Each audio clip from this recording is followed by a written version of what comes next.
tere, head kuulajad, käes on 14. aprilli kuupäev ja Geeniuse digisaade on siin. Räägime tehnoloogia uudistest ja seadmetest, mida oleme ise proovinud. Me oleme Ants Lõugas, Glen Pilver, Meelis Väljamäe.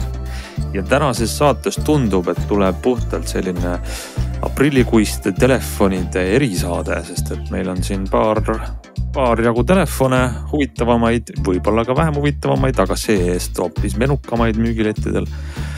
Ja räägime telefonidest ja muidugi, ega me ei saa tänamune saade mööda ka AI-st. Nii et võtame ette ja teeme võib-olla isegi väikse kiire verbaalse boksimatši siin erinevate sõprade vahel. Selline saade tuleb täna. No nii, alustame siis kohe esimese seadmega. Meil siin pikka uudiste rivi täna pole ette võtta, sest et meil on mitmest seadmest vaja rääkida ja kevadine uudiste voog on meile toonud Google'i uue telefoni. Nimelt on siis Google lastnud välja, kuidas siis öelda, keskmise, ma ei taha kasutada sõna keskklass, sest see on kuidagi väga üle kasutatud ja iga inimesel on sellest oma arusaama, aga sellise mõistliku hinnaga telefoni, milleks on Google Pixel 9a. Ja ma saan aru, et Glen ja Meelis, teil on mõlemal see telefon peos. Jaa. No nii, mõlemal on peos, aga... Peost on, aga ega me saime selle pihku suhteliselt just nüüd, nii et mõned päevad, et mitte öelda ainult mõned päevad enne saab.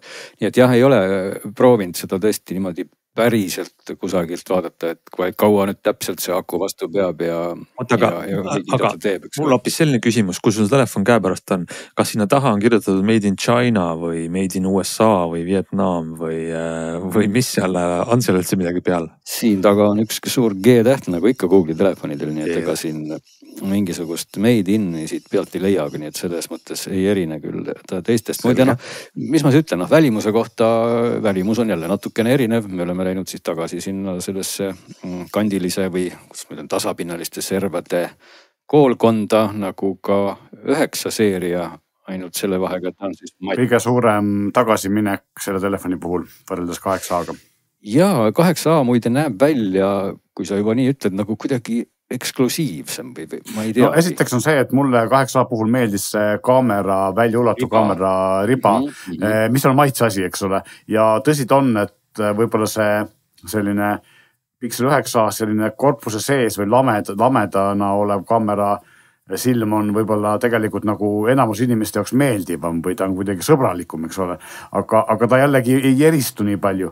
Aga jah, mulle isiklikult ei meeldi see praeguse aja trend ja see on kõigil ju. See on uute Samsungit, see on iPhone'id ja see nüüd seal Pixel samamoodi, et see korpus on kandiline ja minu jaoks teeb see selle telefoni käes hoidmise ebamugavamaks, kui oli 8A puhul, mille tagakülg oli ümar või sükke kume. Selle trendi omal ajal tõi ju mingisugune iPhone, ma mäletan, mis tuli, mis iganes iPhone see oli. Kandiline ja ümar, te mõtlete mitte siis neid nurki eest vaates, vaid servad või selles mõttes nagu servad, jah, et just tagumise külje servad, et ta on nagu käes hoides, on ta teravam, kui on 8A. Aga see ei seisa siis just hästi peos? Võt ma ei oska öelda, et minu arust ka umaradumad servadega seisab ka paremini peos, et aga see võib ka olla maitse asi, et see on puhtalt nagu minu isiklik nägemus, et sama asja ma kurtsin ka Galaxy S25 Ultra puhul ja varsti kurdan ka ühe teise Samsungi telefoni puhul, nii et selles mõttes see on nagu üldine selline trend ja mis mulle ei meeldi, aga see ei tähenda, see on nagu see asi, et see tegelikult on kahe otsaga, et kui sa paned sellise kandilise telefoni laua peale mõne ümarama telefoniga kõrvuti, siis ta näeb nagu kvaliteetsem välja või see kandiline serv jätab sellise, kuidas ma ütlen, kvaliteetsema disaini või kuidagi nagu ilusama mulje, kallima mulje, ütleme siis niimoodi. Ja kui sa võtad ta kätte, siis see odavam ümara äärega telefon on neile käes mugavam, nii et see nagu välimus või mugavus, eks ole, kumba eelistada? No see siledam serv, no tegelikult kogu see disain käib nagu sellist korduvat, mis see nimi on, see Schrödingeri kass või tegelikult? Ei, Schrödingeri kass on midagi muud. See on... Ai, vabandust, jaa, muidugi.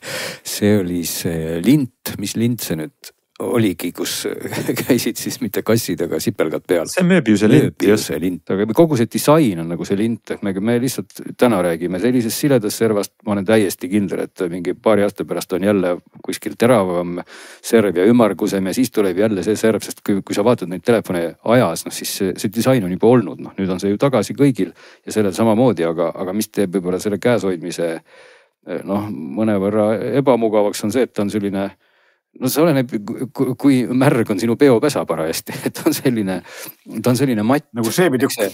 Ta on pinnakate on matt, mis tegelikult on võib-olla väga hea, kui sul on, ma ei teagi, millised käed sul siis peavad olema, ühesõnaga ta ei ole nagu läikiv, et sellel 9 seerial, kui ma ei eksi, on pinna või need servad, mis on ka siledad, on sellisest hästi libedast või hästi libe kõlab valesti, nad on sellisest läikivast materjalist, ta on ka siis väga libe, kui su käsi on ülikuiv, eks ole, et see matt serv võib-olla ei ole nii libe, kui su käsi siis on sama kuiv, aga kui sul on juhtumisi selline märg käsi, siis see libe serv on jälle käes väga-väga nagu mitte libe, ehk ta nagu haagib rohkem sellise kergelt erutunud peopesaga ja see matt serv jälle on siis libe, nii et see telefon nagu viimistluselt on üleni matt, see tagakülg on matt, see tagakülg on isegi nii matt, et mulle tundus, et siin on mingisugune selline nagu ekraanikaitse kleepekas, ma mõtlesin, kas ma peaks selle ära tõmbama, aga see ei ole tegelikult kleepekas, see tagakülg ongi selline matt on ju, aga see on muidugi trendi mõttes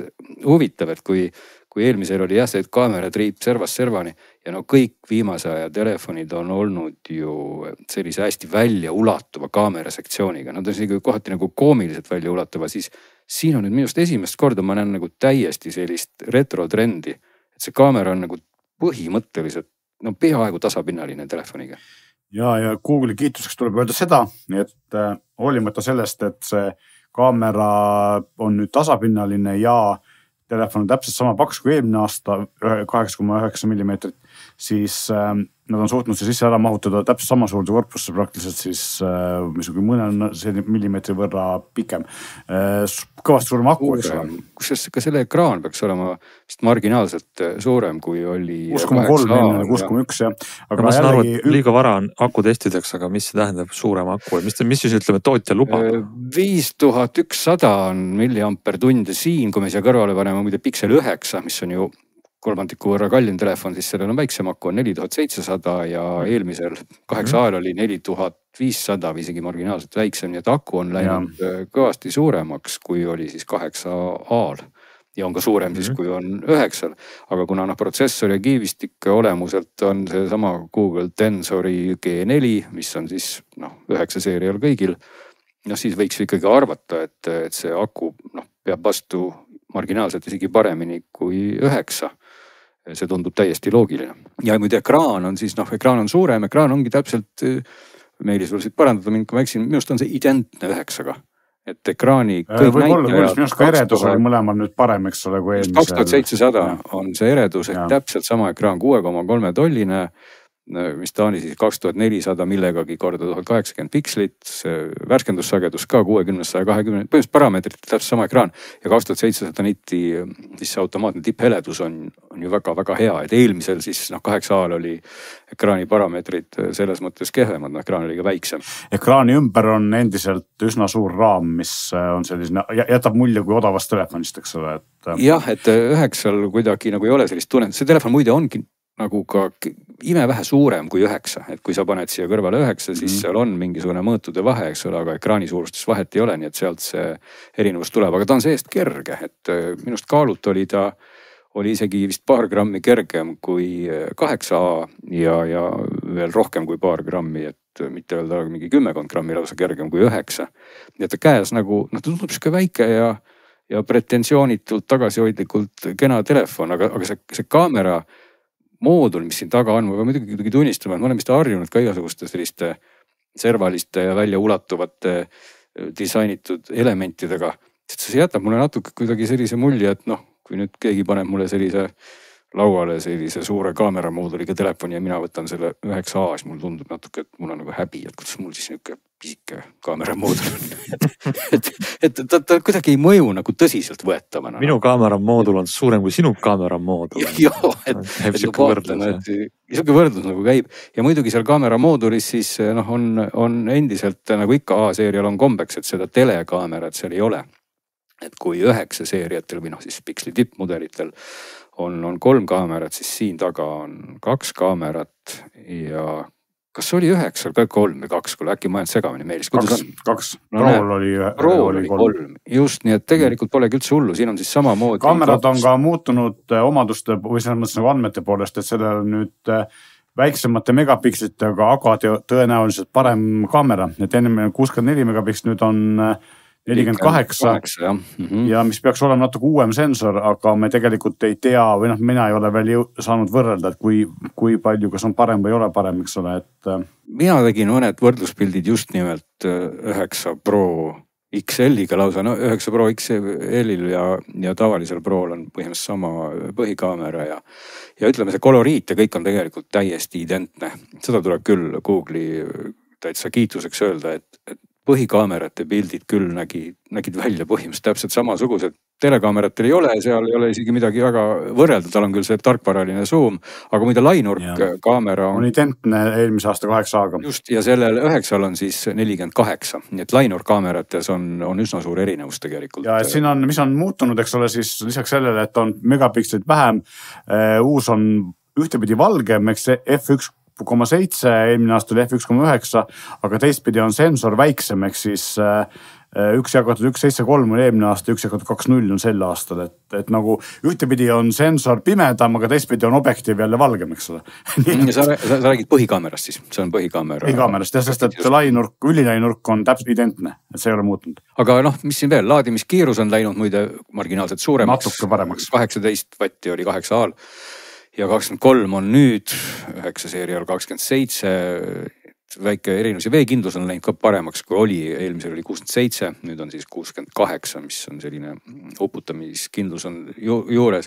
Aga ega siin rohkem polegi nagu midagi selles mõttes rääkida, kui sa nüüd hinda vaatad ka, hindadest peaks vist rääkima midagi, et mina saan aru, et ta täna tuleb müügi alla 600 €. No ta on endiselt nagu kallis jah, et. Kas oli mingi 560 või mida, mis selleks hinnaks? 564 oli ametlik soovituslik müügihind, aga iseenesest täpselt sama lugu kui eelmise aasta mudeliga, mille hind oli tegelikult 569, ma ei tea, kus see 4 ja 9, millest see vahe tuleneb, aga iseenesest ilmselgelt on tõenäoline nagu pikslite puhul tavaliselt, eriti selle A-seeria puhul tavaliselt on, et varsti hakatakse tegema sellele sooduskampaaniaid.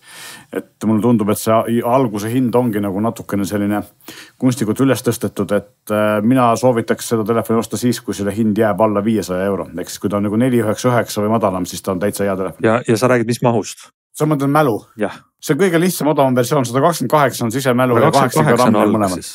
Aga kui sa nüüd siia paned kõrvale 9, mille hind on ikkagi ju tunduvalt kallim, palju on praegu meil operaatorilt 9 just ikkagi kusagil 800 kandis. Vähemalt ja tegelikult 790 peaks Telias olema, kui mälu mind ei peta. Just, et tegelikult see erinevus 9-st ei tundu nagu üldse suur ja mõnes asjas on see erinevus võib-olla isegi 9A kasuks, sest et protsessor on sama. Mälu on muidu marginaalselt vähem, RAM-i on 8, teisel on 12-9, kui me räägime. Et tegelikult mis on oluline vahe tulevikukindluse mõttes tegelikult. No jah, aga tead, ma mõtlen nagu sihtgrupi mõttes, kes tahab sellist head telefoni ikkagi enam-vähem näitajatelt. Kaamerate mõttes ei ole ju erinevust suurt, absoluutselt 9-ga. Et tegelikult on see täitsa korralik ju väärtuspakkumine ikkagi arvestades, et pikslitelefonide kaamerad on reeglina olnud kõik väga head ja ilusa koloriidiga. Ja sa saad ikkagi oma selle puhta Androidi ja selle eest tasub võib-olla natuke rohkem maksta. Just, aga sellegi poolest, et oodake natuke, uus telefon alati kallim kui kuu aega hiljem, et varsti on see 499, siis on ta väga hea diil. Okei, ma tahaks midagi siia selle otsa öelda iPhone 16e kohta, aga viimane kord, kui ma sõna võtsin siin saates, ma sain ju ka kõvasti tagasisidet. Kusjuures ma vaatasin. Ma tahan öelda seda, lõpuni, et ma tahan öelda seda, et midagi nagu resoneerub siin, et samasugune hea kiip, odavam telefon, Ameerikas ju $600 on ju. Ma ei tea, mis eurodes on siis. Aga üks kaamera. Ma tahangi siia öelda seda, et tegelikult see vahe on veel natukene selles mõttes erinev, et kui Ameerikas on Pixel 9a ja iPhone 16D vahe $100, siis Euroopas on see vahe peaaegu €200, natuke vähem küll. Nii et Euroopas on vahe suurem kui Ameerikas. Aga jah, et selles mõttes ma ikka arvan, et kui Glen enne ütles, et võib-olla tasub osta 9a Pixel 9 asemel, siis ma jätkuvalt arvan, et iPhone'i puhul tasub osta, see vahe on liiga väike, tasub osta mõni natuke kallim iPhone'i mudel. Pigem selle telefoni puhul jääkski mul nagu õhku need kahtlused, kui ma vaatan Pixli-seeriat, siis tõesti tundub mulle, et nagu 9 muutub siin konkurentsis nagu natuke selliseks hõredaks pakkumiseks, et 9A on väga hea pakkumine ja 8A asemel osta nüüd või täna nüüd minna 8A-d ostma võib-olla, ma ei tea, mõnikümmend eurot odavamalt, siis pigem mõtleks, et 9A on nagu parem diil. Kui 8A saab väga hea diiliga, ehk siis näiteks mingi 400 euroga, alla 400 euro, mida aeg-ajalt juhtub, siis on see väga hea pakkumine. See on tegelikult ka ainus 9A konkurent selles mõttes, et ühelegi teiselt tootjal ei ole samasugust väikse suurusega ja suhteliselt soodsat telefoni praegu pakkuda, mille oleks hea kaamera. Muidugi tasub öelda ka, et kui välimust vaadata, siis ka 8A näeb välja kuidagi nagu eksklusiivsem, kui sa võrdled kaamera moodulite suurust, siis see triip seal 8A taga on äge ja ta on ilusam. Kui me võtame korraks ette ka Pixel 9, nagu just ütlesid ja võrdlesime ennem siin nagu, et iPhone'i puhul tasuks osta asemel mõni kalli mudel, sest mina arvan, et see 9A on nagu selline hea suhteliselt soodne nutitelefon kõigi jaoks või selles mõttes nagu enamus inimeste jaoks. Aga ma ei soovitaks praegu seisuga osta Pixel 9, sellepärast et vahe 9 Proga on samuti liiga väike, samamoodi nagu iPhone 16e ja 16 vahe on liiga väike. Ehk siis 9 Pro'l on väga hea 5-kodse optizoom'iga kaamera ja hinnavahe on nii väike, et kui sa juba sinnapoole lähed, siis parem natuke juurde ja 9 Pro. Ja no see ongi see sama mõttekäik, mida ma proovisin ka edastada, et 9 tundub nagu üsna selline mitte väga hea valik, kui sa vaatad täna Pixli seeriat, et siis pigem 9A või siis just, et võtta siis juba kallim, sest see kaamera erinevus, just see, et sa kaotad telekaamera, ongi kõige suurem nähtav erinevus, kui sa tahad vähegi mingit pilte ja asju teha. 9A või 9 Pro, eks ole. Aga võib-olla tasuks siia kõrvale võtta hoopis teine uus telefon, mis läheb ka sinna hinnaklassi meeles, enne kui me räägime sellest, võib-olla selle Google'i Pixel 9A-ga seotud uudisest, et võtame selle sama hinnaklassi telefoni, milleks on üks Samsung. Jah, otsene Pixel 9A konkurent mõnes mõttes jälle mitte, ehk siis mis mudel on? Galaxy A56, et aastaring on täis saanud ja Samsung on tulnud oma A-seeria telefonidega, ehk siis nii-öelda rahvatelefonidega uuesti turule ja eelmine aasta, kui meie Geeniuses testisime neid Jonas-Priit A55 ja mina A35 ja siis me jõudsime mõlemad järeldusele, et neid ei tasu osta, sest et need on liiga kallid. Ja samamoodi nagu me rääkisime praegu siin Samsungist või Google'ist, et Pixelitel müügil tulles on hinnad võib-olla veits kallid ja siis üsna kiiresti kukuvad, siis Samsungi puhul me oleme jõudnud järeldusele, et see ongi nagu strateegia. Ma isegi küsisin, kui ma tegin intervjuud Samsungi juhtidega seda, aga nad ei tahtnud mulle otse vastata, millest see tuleneb, aga neil on nagu kombeks, et nad tulevad oma telefonidega suhteliselt kallilt müügil ja kohati nagu konkurenti võrdes liiga kallilt ja siis juba paari nädala pärast hakkab nägema, et hinnad on vaikselt kukkunud ja paari kuu pärast hinnad nagu hoopis paremad, eks ole. Ja siin on samamoodi, et selle A56 soovituslik müügihind on 479 eurot, mis on natukene kalli võit, eriti arvestades, et konkurents selles turu osas on väga-väga tugev. Ja ma kohe alustan nagu selles lõpust, et oma siis nagu sellisest järeldusest ongi see, et mina ootaks natuke ja ostaks selle telefoni, ma ei tea, näiteks lapsele kooli alguseks, kui kuskil augustis, eks ole, või siis on hinnad nagu läinud hoopis paremaks. Kui kiire on ja tõesti on uut telefoni vaja selles hinnaklassis, siis on tegelikult mõistlik telefon, aga juba on näha, et päris mitmes tuntud e-poes on need hinnad juba alla 400 euro, aga operaatorite juures on endiselt nagu soovituslik hinna peal, 479 peal. Aga räägime siis telefonist nagu... Kas telefon on samasugune nagu 9A disainilt? Ta on mõnes mõttes samasugune. Üks asi, mille poolest on samasugune, on see, et ta on kandiline. Ehk siis, kui ma ennem siin kurtsin selle üle, et telefonid on läinud kandiseks ja mul üldse ei meeldi, siis täpselt sama kehtib ka see Samsungi kohta, et ta on samamoodi äärtes kandiline ja teda ei ole võib-olla väga mugav käes hoida. Aga mis on muutunud on, siis esimene asi on see, et taga on muutunud kaamera saare disain, ehk siis kui enne oli kõigil Samsungi telefonidel olid kaamera, need silmad olid nii-öelda eraldi, igaühel oli väike rõngas ümber. Nüüd on nad taas sellise 5-6 aasta taguse ovaalse ühe nagu sellise ovaalse rõnga sees ja millegi pärast on see tõstetud samamoodi nagu Galaxy S25 seerial korpusest natukene üles, et seal nagu vahel on mingisugune väike õhuvahe, mis võtab kõvasti taskust tolmu ja selliseid riide ebemeid külge. Aga teine asi, mis on muutunud ja mis on tegelikult hea muudatus, et ühtepidi võib kurta, et aku on täpselt sama, mis viimasel 3 aastal 500 000 mAh ei ole suuremaks läinud erinevalt pikslist, siis mulle tundub, et Samsungile meeldib teha oma telefonid aku arvelt kitsamaks või õhemaks. Ehk siis see telefon on samamoodi, et on nüüd 7,2 mm, on läinud eelmise aasta mudeliga võrreldes peaaegu millimeetri võrra õhemaks, mis tundub nagu väga mõttetu asi, aga kui sa käes hoiad, siis see õhem disain teeb tegelikult ta käes mugavamaks kui eelmine aasta oli ja kompenseerib natuke neid kandilisi nurkasid või kandilisi ääri. Ehk siis ta on käes hoida kohe selgelt mugavam kui eelmise aasta mudelit. No ta ongi tegelikult ikkagi väga õhuke. Ta on väga õhuke, jah. Ta on ikka selles nagu selle sinnaklassis on ta ikkagi üllatavalt õhuke. Seest on tal ka suurem kaamera moodul, millega saab ikkagi teha ära 9 omanikule kohe või? Tal on suurem kaamera moodul selles mõttes, et ta on füüsiliselt suurem, ta ulatub välja, eks ole, ja ta näeb välja nagu oleks tal kange kaamera, mis on tegelikult ei ole tõsi. Sest et kaamera on 3. aasta täpselt sama, ehk siis A54, A55 oli täpselt sama kaamera, natuke on muutunud pilditöötlus tänu ilmselt sellele, et tarkvara on muutunud ja protsessor on teine, aga nii palju, kui ma siin 2-3 pilti tegin, siis ma julgeks kohe öelda, et Pixel teeb paremat pilti.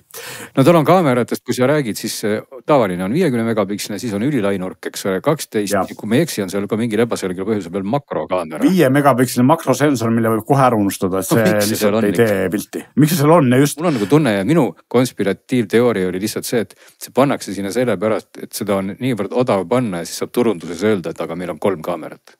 Jaa, absoluutselt. Sama asja teevad Hiina tootjad. See ei ole vist konspiratsioon, vaid see on lihtsalt turundus. Hiinlased teevad sama asja ja ma just siin artiklis mainisin seda, et mina eelistaksin, kui selle 3. mõttetu makrokaamera asemel oleks kas üksnes 2 ülejäänud kaamerast oleks parem, uuem või oleks selle asemel pandud sinna juhtmevaba laadimise pool, mida siin ei ole, eks ole, Pixel on. Et teine asi, mis on huvitav, kui me laadimisest rääkisime, 5000 mAh aku on, aga huvitav nähtus. Laadimine on paberil esimest korda ajaloos märgatavalt kiirem, ehk kui vanasti olid Samsungi odavamotsa telefonid, aga näiteks ka tavaline S25 kallimotsa telefon on nüüd 25 vatti, siis selle uuel telefonil on laadimine kirjade järgi 45 vatti. Aga see tuleb ühe suure agaga. See laadimiskõver, et ma ei tea, kui kuuled teavad, mis see on laadimiskõver, Glenn kindlasti teab. Et see, et kui... No see on teine asi kui laadimissirge, ütleme siis nii. Ja, ütleme siis niimoodi, et kui kiiresti ta millal laeb ja kui aeglasest ta millal laeb on täiesti teistsugune. Räägime selle ruttu igaks juhuks lahti. Laadimiskõver näitab seda, millise aku või millise pinge juures, millise voolutugevusega aku on võimeline elektrit sisse ahmama. Just. Elektri sisse ahmamine on täielikult muudetud, ehk siis tõepoolest kuskil 30, 40, võib-olla 50%-ni ma pidevalt jälginud. Laeb ta tõesti peaaegu 2 korda, vähemalt 1,5 korda kiiremini kui eelmise aasta mudel. Ehk siis kui sul on aku täitsa tühi ja sa tahad kuskile välja joosta, siis ta laeb sul esimest 30% hästi kiiresti. Aga lõpp, ehk siis 50 kuni 100-ni kukub laadimiskiirus täiesti ära ja on kõvasti aeglasem kui eelmine aasta, mis tähendab seda, et tegelikult praktikas 0-100-ni laeb ta sama kiiresti kui eelmine aasta, kuigi number on poole kiirem praktiliselt. Nii et algus on kiirem kui vanem, aga lõpp on aeglasem kui varem. Samas võib-olla praktikas ikkagi see, et ta on keskelt ja algusest kiirem, iseenesest on juba tore. On kasulik, on ju. Ja, just. Et kui on vaja sul seda kiiret nagu laadimist korraks. Mul on vaja õhtul välja minna, mul aku on täitsa tühi, siis ma saan kiiresti hakkama, eks ole. Ja telefonideni jõudnud siis elektriautode maailma, kus on mõnevõrra sama moodi. Laadimiskõvered ja on, et elektriautode laadimisega alati tootjad ju keegi ei räägi mingitest laadimiskõveratest, vaid räägitakse maksimaalsest laadimisvõimsusest, aga me kunagi ei tea, mis hetkel ja mis tingimustel see võimsus saavutatakse. Ja kui me tuleme tagasi Samsungi juurde ja laadimiskõverate juurde, siis ma olen nagu varem ka rääkinud sellest, et Samsungi kallimatel telefonid ja näiteks S25 Ultral ja S25 Plussil ja S24 seerial samuti siis Ultral ja Plussil on see laadimiskõver parem kui enamusel konkurentidel selles mõttes, et nad on ka teoreetiliselt aeglasemad, nad on 45 vatti samuti, eks ole. Aga praktikas laeb 45 vatine kallim otsa Samsungi telefonidest kõvasti kiiremini täis, või ta olid umbes sama kiiresti täis kui näiteks 67 või 70 vatine Hiina tooti telefon. Ehk siis seal ei kuku see tagumine otsas niimoodi ära kui sellel, et kallimad Samsungid, mis on ka 45 vatti, tegelikult laevad no kuskil 50% ehk 1,5 korda kiire, või ütleme nii, et kui 5000 mAh S25 Ultra saab täis tunni ajaga, siis 5000 mAh A56 saab täis 1,5 tunniga ja tegelikult on neil kirjad järgi sama suur aku ja sama kiire laadimine, eks ole, aga praktikas on vahe päris suur. Mine sa tea, võib-olla on insenerid hoopis aru saanud, et äkki see päästab kuidagi aku eluiga ka, kui just seal ülemises otsas seda tagasi. Ja ma arvan, et siin on üks asi, mis mängib. Tegelikult, kui me vaatame seda, et ka Hiina tootjad on tõmmanud oma lubatud maksimaalset laadimiskiirust alla, et enam ei paku eriti keegi üle 90 vatti, vahepeal 120 siin ja isegi rohkem, eks. Ja see on tegelikult, ma arvan, sellepärast, et Euroopa Liidus tuleb ju kohe uus seadus, mis ütleb, et sa pääsed sellest, et sa pead andma inimestele võimaluse ise oma akut vahetada siis, kui sinu aku 1000 laadimiskorra järel on endiselt vähemalt 80% algsest mahutavusest ja ilmselt seda mõjutab see laadimiskiirus tugevalt ja seal see nii-öelda koer maetud ongi. Aga no kui võtta need 2 telefoni, millest me oleme rääkinud ja laadimiseks, aga ütleme, mis te arvate, mida siis tegelikult Eesti inimesed hakkavad ostma? Ma millega pärast kahtlustan, et see on see Samsung, sest seda hakatakse ju turundama ja pakkuma operaatorit. Vaat see on ka tegelikult, nad on mõnes mõttes konkurendid, mõnes mõttes ei ole, sest et Samsung on 6,7 tolli, eks ta on ka, ekraan on ka järjest suuremaks kasvanud ja ta on käes hoopis teistsugune.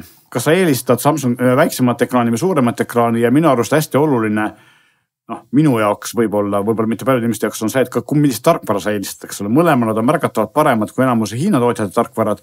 Mulle meeldib Samsungi One UI 7 natuke rohkem kui Pixli lahendus. Samas Pixlil on väga palju vähem nagu selliseid lisavõimalusi, mis tähendab ka seda, et on kõvasti lihtsam võib-olla paljude inimeste jaoks.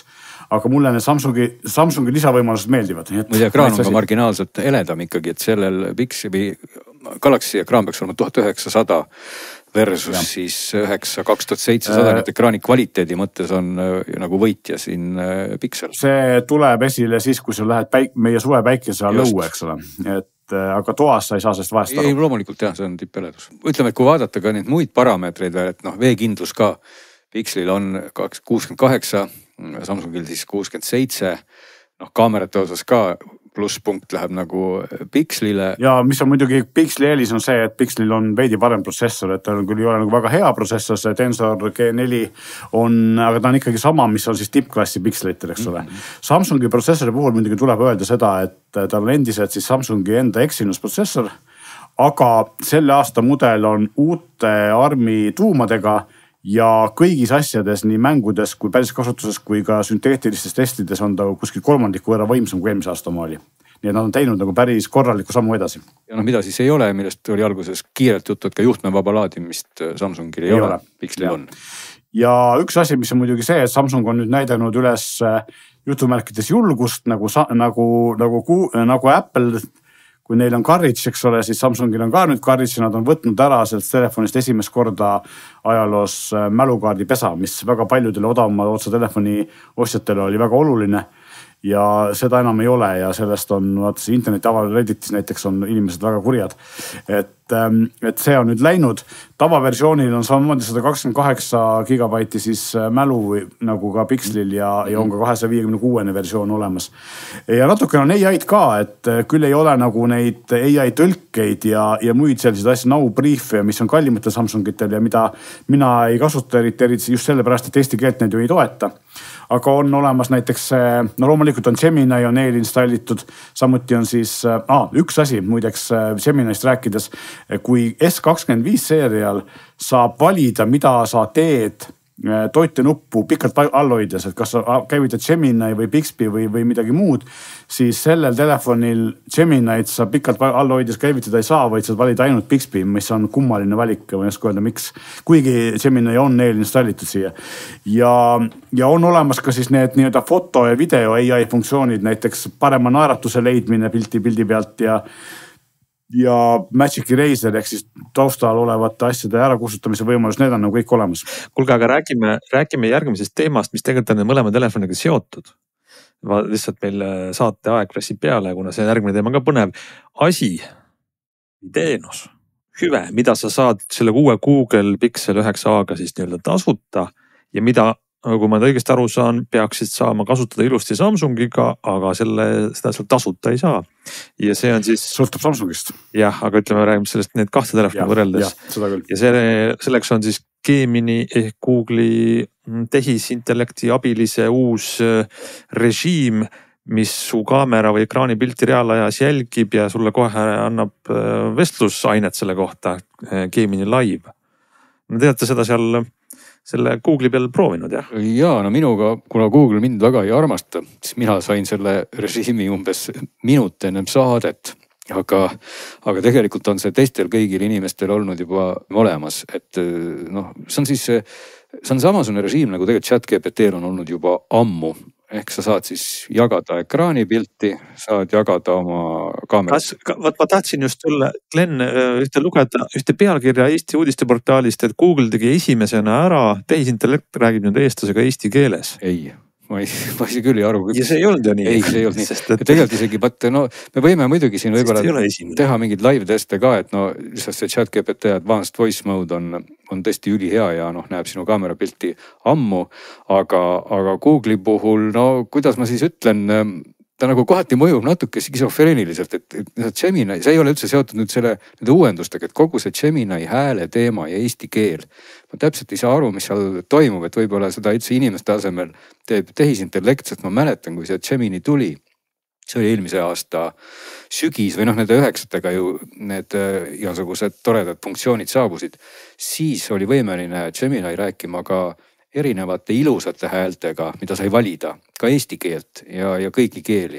Aga mingisugusel hetkel see muutus ja nüüd, kui sa siis tahad eesti keeles suhelda Geminiga, siis see asi on kuidagi erakordselt skisofreeniline, et kord räägib seal seesama vana hea Google Maps'i hääl, siis võib-olla ütleb kohati mingi asja, nagu selgus meil siin põgusas proovis ka mingi naise hääl või hoopis mingi reibas inglise aktsendiga mehe hääl ja siis jälle seesama, mis iganes ta nimi oli, Jüri või Toomas, ma nüüd vabandan, ma ei taha öelda, et Jüri või Toomas on kuidagi halb nimi, aga sellel häälel oli mingi nimi, ma mäletan ja see oli hästi puine roboti hääl.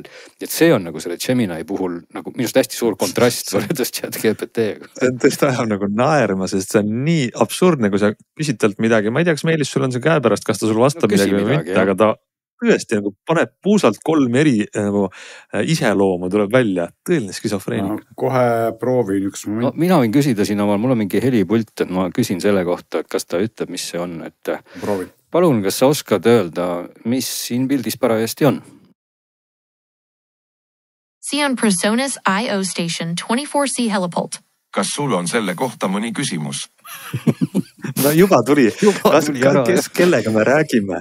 Esiteks on see eesti keele väliseestlane, see naine väliseestlane, kes kõva inglise aktsendiga räägib eesti keelt ja siis tuleb tema seest välja mingisugune mees. Soome mees. Soome mees. Mis seal toimub, on ju? Seal on 2 helisünteesi siis läbi segi. See on täiesti koomiline. Ma võin siia korraks teha ka siis võrdluseks, ma küsin korraks selle sama asja siis ChatGPT käest ka, et siis on kuulda, millises toonis ChatGPT sellele vastab. Kas sa palun võiksid öelda, mida sa näed parajasti pildis? Ma näen helikontrollerit, mille peal on kirjas IO Station 24C. Sellel on mitmevärvilised nupud, suur peamine pöördnupp keskel, mootori juhitav feider ja mitmeid reguleeritavaid parameetreid paremal küljel. See kõik viitab sellele, et see seade on mõeldud helisalvestuseks ja produktsiooniks, pakkudes sulle sujuvat kontrolli Studio One'i või muu TAV üle.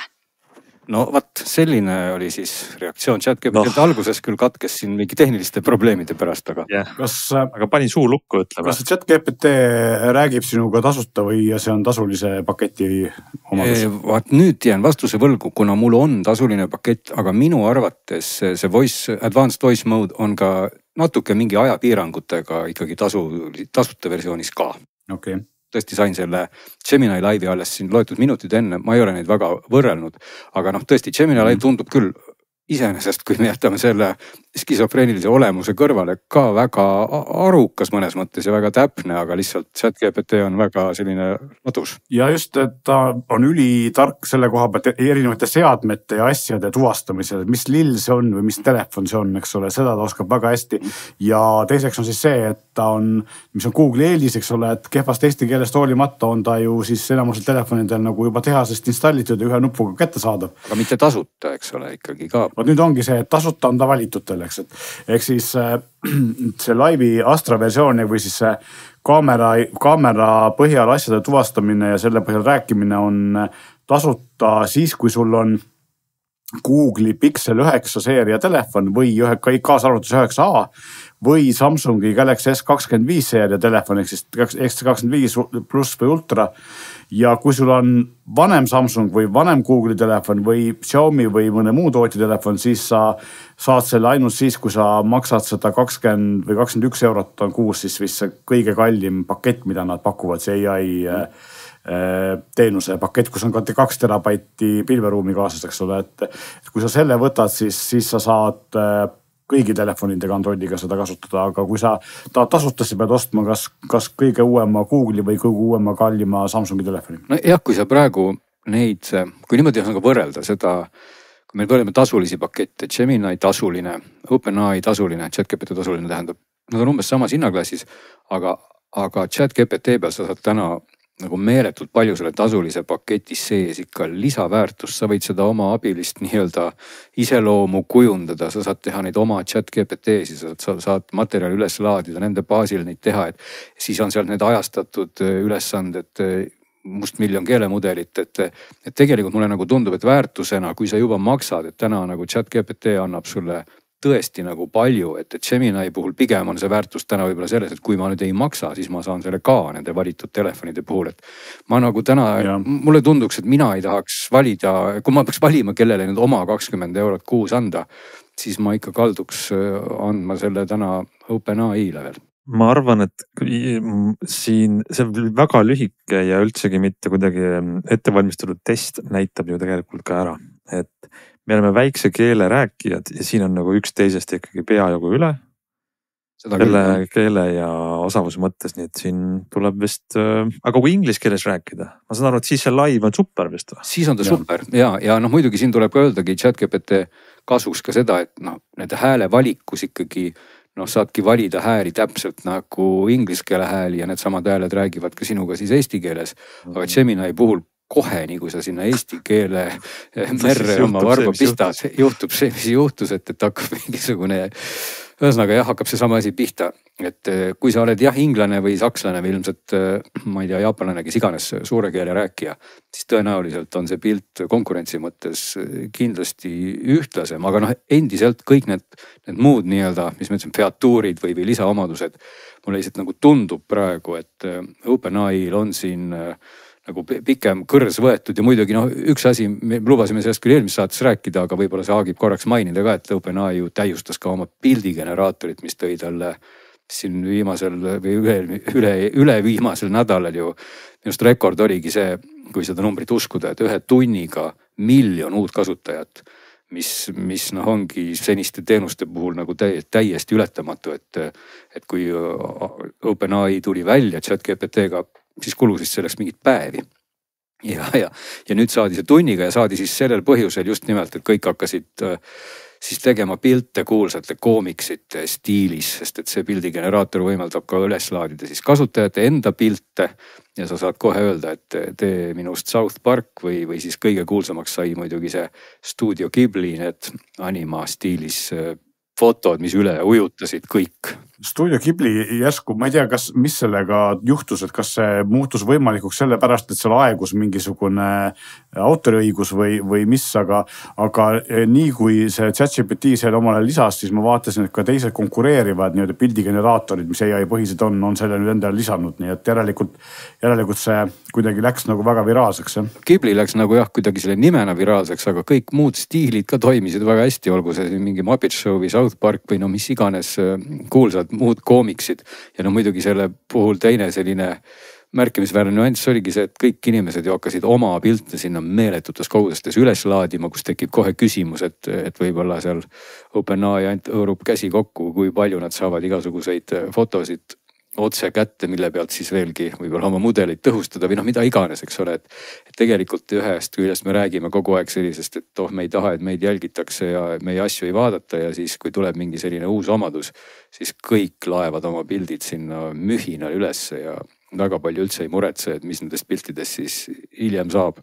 Et see oli nagu päris koomiline, et tegelikult jah, selle pika jutu kokkuvõte ongi see, et täna ikkagi nagu sellises AI maailmas, olgugi et Gemini hüppab seal suurte sammudega kohati ja võib-olla mõne koha pealt jõuab täitsa samale joonele, siis OpenAI nagu kalpsab ikka ühtlaselt ja väga kiiresti kogu aeg natukene ees. Nii on. Kuulge, aga mis me tänases saates veel räägime? On aru saama, et kuna meil siin on telefoni erisaade, siis Meelis... Räägime kallist telefonist ka. Et tuleme siis Ameerika ja Korea kandist, lähme edasi Hiinasse või? Lähme korraks jah, et enne seda, kui ma siin sain proovida ja kasutada odavamat või ütleme keskmise hinnaga siis Samsungi telefoni, kasutasin ma ka Xiaomi kõige kallimat telefoni, ehk siis Xiaomi 15 Ultrat, mida mõnedes ringkondades peetakse siis praegu hetkel parimaks kaameratelefoniks, vähemalt nendest, mis on siis Euroopas või vähemalt siin meie piirkonnas Eestis saadaval on. Ja tõepoolest, et kaamera on tal suhteliselt muljetavaldav, aga ma julgeks öelda, et mina olin veidi võib-olla isegi pettunud sellest, sest et ta ei olnud nii hea, kui ma ootasin just kaamera poolest, et ta jättis natukene sellise mulje, et kas päriselt nagu peaks telefoni eest päris nii palju maksma, see on nüüd maitsasi. Palju see maksab? Soovituslik müügihind on täpselt sama, mis oli Samsungi S25 Ultral, ehk 1499 eurot. Ja praegu leiab sellega siin kuskil 1300 eest mõnest e-poest, nii et ikkagi ta on sellega 1500 eurot telefon, et ta on väga kallis. Ja loomulikult on tal ka siis absoluutselt kõik nagu tipptasemel andmed, et Snapdragon 8 Elite protsessor, mis on praegu kõigil tipptelefonidel väga hea 2600 nitise ekraaniga hea ekraan, 6,73 tolli, 12 giga või 16 giga RAM-i ja 256 või 512 sisemälu ja 5410 milliampertunnine aku, millel on 90 vattine juhtmega ja 80 vattine juhtme vaba laadimine, mis on nagu jaburalt kiire. Aga muidugi selleks, et seda 80 vatti juhtme vaba laadimist saada, pead sa ostma Xiaomi enda juhtme vaba laadija, millel on see ventilaator sees, mis tegelikult natuke sahiseb. Aga vähemalt saad siis visata sinna laadija peale ja laeb ta sul kiiresti täis. Ultraheli sõrmejälje lugeja, mis on tänapäeval kallitel telefonidel üsna standard ja tarkvaraks on siis HyperOS 2, mis põhineb Android 15 ja Xiaomi lubab erinevalt. Muideks üks asi, ma ütlen kohe vahele, mis mul jäi ütlemata, et Google annab siis Pixel 9a endiselt 7 aastat tarkvara uuendusi ja Samsung lubab sellele odavamale Galaxy A56 seeriale 6 aastat tarkvara uuendusi, nii et tegelikult ka päris hästi. Aga Xiaomi lubab endiselt oma 1500 eurose telefoni 4 aastat siis Androidi versiooni uuendusi ja 5 aastat 5 või 6 on praegu julge peast öelda, siis tarkvara neid turvaparandusi, nii et märgatavalt vähem, eks ole, kuigi telefon on kallis. No aga selle telefoni puhul kaamera on ju ikkagi see asi, mis paistab sõna otseses mõttes ka füüsiliselt välja, et kui me nende moodulite suurusest rääkisime, siis sellel see on ikka hiiglaslik. Ta ei paista mitte ainult välja, vaid ta on ka tunda. Ehk siis ta on inglise keeles on selline välja nagu top heavy, ehk siis ta on ülevalt otsast raske. Ja seda on nii ülevalt otsast raskemat telefoni ma ei olegi meenunud, ma oleks rohkem kasutanud, kus on see niimoodi ka tunda, et kui sa hoiad teda nagu keskelt kinni, siis ta kipub sul käest ära kukkuma, alla vajuma, sest et see ülemine ots on nagu nii palju raskem, et sa pead seda täpselt hoidma. Seda kompenseerib natuke see, et sa saad nagu oma nimeti sõrme toetada täpselt sinna kaamera rõnga alla, kus ta istub üsna mugavalt ja siis ta nagu stabiliseerib seda kaamerat päris hästi käes. Et jah, sa pead arvestama sellega, et selle kaamera kaal on nagu natukene ebaühtlaselt jaotunud, kuna see kaamera moodul teeb selle telefoni raskeks. No seal sees on siis 1 tolline Sony sensor, 50 megapiksline, ühe tollist tüüpi, mis tähendab seda, et ta on ikkagi... Tegelikult päris 1 tolline. Ja, 1 tolline, mõõtudet ei ole, aga ma tahan lihtsalt seda öelda, et 1 tollist tüüpi sensor täna ongi ikkagi see de facto parim ja suurim sensor üldse, mis sellistesse väikestesse seadmetesse mahub. Ja siin on ka nüüd see, et natukene on mindud mõnedes kaamera andmetes tagasi eelmise aastaga võrreldes, et näiteks see samal 1 tollise sensori ees oli eelmine aasta F1.6 kuni F4.0 muutuva avaga objektiiv, siis sel aastal enam see objektiiv ei ole muutuva avaga, vaid on lihtsalt üks F1.6 peal kinni ja Xiaomi ütleb selle peale, et nemad oskavad nüüd tarkvaraliselt teha sama efekti jälle, kui neil polnud seda ava sinna vaja füüsiliselt mehaaniliselt panna, mis tundub mulle kui raha kokkuhoid ja natukene on kehvemaks tehtud ka ülilainur kaamerat, aga samas kõvasti on edasi arendatud siis seda suuremat zoom-kaamerat, et tegelikult seal on 2 zoom-kaamerat, üks on siis 3-kordse optilise zoomiga ja 50 megapiksline ja teine on siis 4,3-kordse optilise zoomiga ja 200 megapiksline, mis sensor on kasutusel tegelikult täpselt sama, mis oli Honori Magic 7 Pro'l, aga optika ees on parem. Ja nüüd Xiaomi ütlebki, et see kaamera võimaldab siis teha selliseid pehmelt fantastilisi pilte ja mina proovisin seda igate moodi ja ma julgeks väita, et kohati teeb tõesti väga häid pilte ja kohati nagu jätab soovida, et mul jäi mulje, et selle telefoni pilditöötlus on natukene toores või ta kuidagi kohati teeb väga häid tulemusi ja mõnikord jällegi teeb nagu tulemusi, mis ei olnud päris ootuspärased. Ja võrdlesin seda ka S25 Ultraga Samsungiga ja seal oli samamoodi, et näiteks 10-kordse optilise zoomiga ma sain päris tihti Samsungis parema kvaliteediga pildi, et värvid olid õigemad, kuidagi nagu kogu see detailsus oli nagu mõistlikum. Ja samas, kui ma nüüd hakkasin tegema nagu sellist kunstlikult suurt zoomi, siis hoolimata sellest, et Samsungi optiline zoom on 5-kordne natukene parem, siis 30-kordse suurendusega oli ikkagi see Xiaomi suurest sensorist rohkem kasu, sest et see pilt oli nii suure zoomi puhul selgelt detailsem. Kuigi mõlema kaamera 30-kordse optilise zoomiga pildid on muidugi sellised, võib-olla ma päris nagu välja neid ei prindiks või nad ikkagi on sellist kunstlikku ja müra on seal päris palju. Ja kui sa tahad nüüd teha nagu selliseid tavapäraseid pilte, siis kui sa oled nagu see fotograafi huviline, siis tegelikult see telefon võimaldab ikkagi oma suurte sensoritega teha selliseid päris häid kunstipäraseid pilte, et ta hägustab tausta naturaalselt väga hästi ja teeb selliseid Leica filtritega väga selliseid omapäraseid ja kaamerat meenutavaid pilte küll. Aga kui sa tahad lihtsalt head pilti ja kindel olla selle telefoni peale, siis kohati tundub mulle, et see nagu jätab soovida ja selle kõik võiks nagu andeks anda, aga 1500 eurot, eks. Et see on nagu see point, et ma arvan, et see Galaxy S25 Ultra selle raha eest teeb, ütleme nii, et mitte alati nii fantastilisi pilte, aga teeb alati nagu ootuspäraselt stabiilse kvaliteediga pilte ja sama võib öelda ka tegelikult sarnases hinnaklassis iPhone 16 Pro Maxi kohta, eks ole, nii et kuidagi, et see Xiaomi kaamera võimaldab teha fantastilisi pilte, aga mõnikord tuleb pilt välja selline, et sa pead tegema uuesti, et selles mõttes on nagu omapärane. See nagu tundub nagu kergelt selline Sony efekt nagu, et Sony telefonides kipub see kuidagi nii olema, et nad on hästi kallid ja tegelikult teoorias väga hea kaameraga, aga praktikas jääb, mõnes praktikas tekib nagu küsimus, et kui ma olen selline kas siis fotoentusiast või professionaalsem fotoinimene, et mis hetkest alates ma pigem võtan ju fotoaparaadi, kui ma tahan tõesti seal võib-olla objektiive valida, just avasid muuta ja kõiki muid asju saada nagu naturaalsemalt. Minu tulemus ongi võib-olla raw file üldse. Ma ei tahagi mingisugust sellist arvutuslikku fotograafiat saada sellest kaamerast kätte. Et seal tekib selline kummaline vastuolu juba, et selles hinnaklassis on juba valikut päris kaamerate osas ka tegelikult. Xiaomi tahab sulle kanda päris kaamerat, sest et nad saavad eelmisel aastale pakuvad siis juurde eeltellijad said selle või väljalulus ostjale said selle kaamera gripi nii-öelda, eks ole, kus on siis ümbris, mille külge käib selline käepide, mille sees on ka 2000 mAh akupank. See käepide muideks ainult paremaks eelmisel aastaga võrreldes, seal on rohkem nuppe, rohkem võimalusi, seal on siis 2-astmeline päästik, mis ühe poole peale vaadates fokusseerib ja lõpuni vaadates teeb pilti.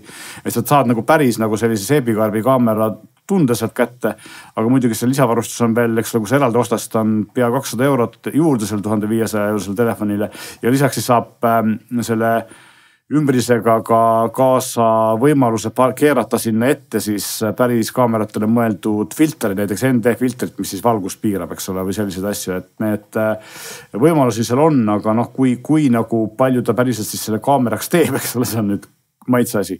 Ja lõpuks võib korraks minna ka tarkvara juurde, et HyperOS 2 ma siin eelmise väiksema Xiaomi juures sellest veidi rääkisin, lihtsalt kordan üle, et on läinud palju paremaks, kui oli vanasti Xiaomi tarkvara ja päris paljud tüütud vead ja probleemid on ära lahendatud, aga jääb ja AI-d on seal loomulikult palju kõikvõimalikud pillikustutajad ja tõlgid ja värgid, mis muidugi eesti keelt ei oska, aga endiselt jääb see tarkvara selgelt alla Google'i omale ja veel rohkem alla Samsungi omale, mis on väga hea, nii et see on nagu selle telefoni tegelikult üks nõrgemaid külgi on just see tarkvara kasutuskogemus, mis ei ole halb ja ma tean, et Eestis on ka väga palju Xiaomi tarkvara fänne, aga minu jaoks on see nagu selle telefoni tegelikult võib-olla kõige nõrgem koht. Jääbki lõpuks sama küsimus, et miks siis selles hinnaklassis, kui sa nüüd validki, et on olemas iPhone, Samsungil ultraseeria ja ultraseeria saab pliiatsi, kui sa tahad, eks ole. Ja, et miks sa peaks ostma selle telefoni, et üks fotograafiat muide puudutab nüanss veel, et miks ma olen ka ise vaadanud, et ma võtan ikka nii-öelda päris piltide jaoks välja päris fotoaparaadi, on muide välklamp ja ma teen kõiki igasuguseid tootepilte ja ma ei tea, pulmapilte ja portreepilte. Ma teen tegelikult selle välguga, mis on toas alati lakke suunatud, sest sealt saab tegelikult üliilusa valguse. Ja seda valgust ei saa mitte ühegi teise asjaga ja kõik mobiiltelefonid, sealt ei ole ju mõtet üldse välku kasutada. Ja ma pean tegelikult, fotograafia tähendabki valgust. Kui valgust pole, siis pole ka pilti. Ja tegelikult selline hajutatud välk annab kindla ja hea tulemuse alati ja see jääb nendel telefonidel alati puudu. See on sul väga õige tähelepanek, aga kui ütleme, mul on selline mulje, et kui Samsung oma ultras läheb sellise, mis see eestikeelne hea sõna on, niisuguse nagu productivity, et see on hästi efektiivne. Tootlikkuse poole. Siis Xiaomi on eristumiseks valinud selle foto poole, aga äkki neil saab paaritada või kas ei ole Bluetoothi ka välku? Kusjuures ei saa kahjuks, aga tegelikult mina jõudsingi järeldusele ja ma tegelikult kirjutasin ka sellest jupikese, et ma panin pealegi seda ultratelefonide aega möödas, ehk siis mina ootaksin praegu aastal 2025, kui telefon maksab 1500 eurot sellelt rohkem, kui kumbki neist pakub ja rääkimata Poco ultrast, mis ei ole tegelikult nagu mingit pidi ultra, vaid on keskklassi telefon ja mõnedest muudest sarnas nimega asjadest, mida ilma asjast ultraks nimetatakse, siis tegelikult mina tahaks ka, et 1500 eurot telefon oleks näiteks sama suure sensoriga, nagu on selle Xiaomi, aga tal võiks olla näiteks selle ees 10-kordne optiline zoom või midagi võiks olla nagu rohkem, et kui Samsung andis meile omal ajal S20, isegi mäleta, mis aasta 21 ultraga või mõned aastad tagasi andis meile 10-kordse optilise zoomiga kaamera, siis see oli ikkagi nagu peaaegu teistest ees, eks ole. Praeguseks on siin konkurendid kohati mööda läinud ja Samsung on ise tõmmanud samuti sarnaselt Xiaomile oma optikat tagasi ja selle võrra pannud suurema sensori ja teinud tarkvaramaagiat.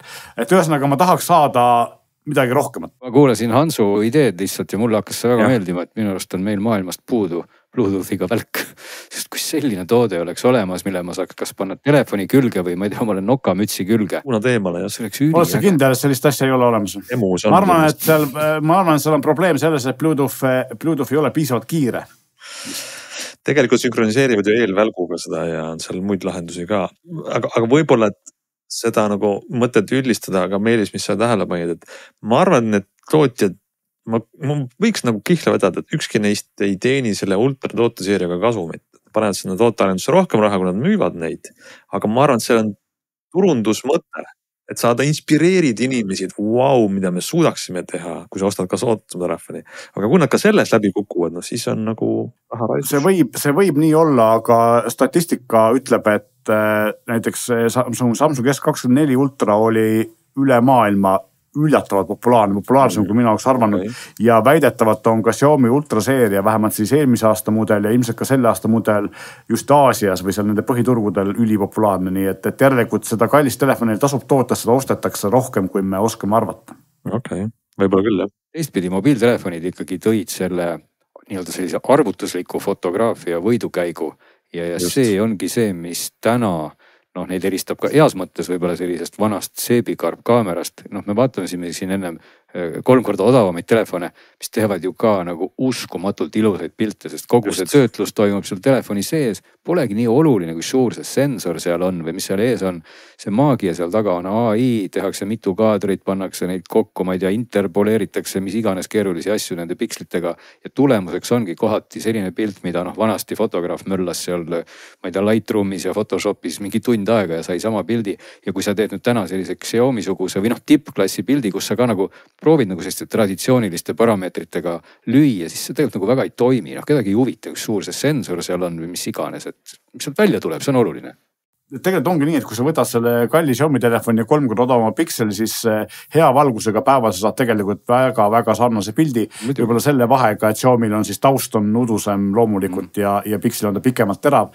Aga samas, kus tuleb nagu see suure sensori eelis tegelikult välja, mis on nagu tõsi, mida peab nagu ütlema, see on mingi itsuks, et kui sa teed ikkagi pilti hämaras või pimedas, eks ole, siis suure sensori müra on kõvasti vähem kui odavamatel telefonidel. Et see on küll tõsi, aga hea valgusega ei saa aru, sa tõesti enamasti, kas see on tehtud 300 eurose või 1500 eurose kaameraga, eks ole. No samas hämaras teevad ka need odavamad telefonid, ma ütleks selles mõttes üllatavalt häid pilte, et nad teevadki seda maagiat, et tehakse ju need mitu kaadrit ja pannakse kokku ja aga see maagia on kallimatel parem, sest et rohkem valgust on rohkem valgust. Aga see ongi see erisus, kus tavaline fotoaparaat jääb nagu mõnes mõttes võib-olla isegi siis jänni, eks ole, et sa ei saa sellist asja sealt kohe kätte.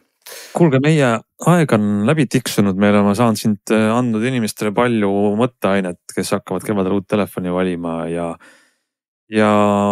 kindlasti on siit veel analüüsida ja arvustada. Igatahes selline meie saade täna oli, ootame teie tagasisidet ja vastukaja. Kuigi meie kirjakastis on ootel paar teemat, nõuavad pikemat käsitlust. Annan siis märksõna vihje ka, et teaksite, et me oleme teie kirjad kätte saanud suurem mitmuses inimesed, kes kirjutasid meile projektoritest. Küll jõuame sinna. Aga seniks soovime teile ilusat aprilli nädalat ja olge meiega tagasi 1 nädala pärast.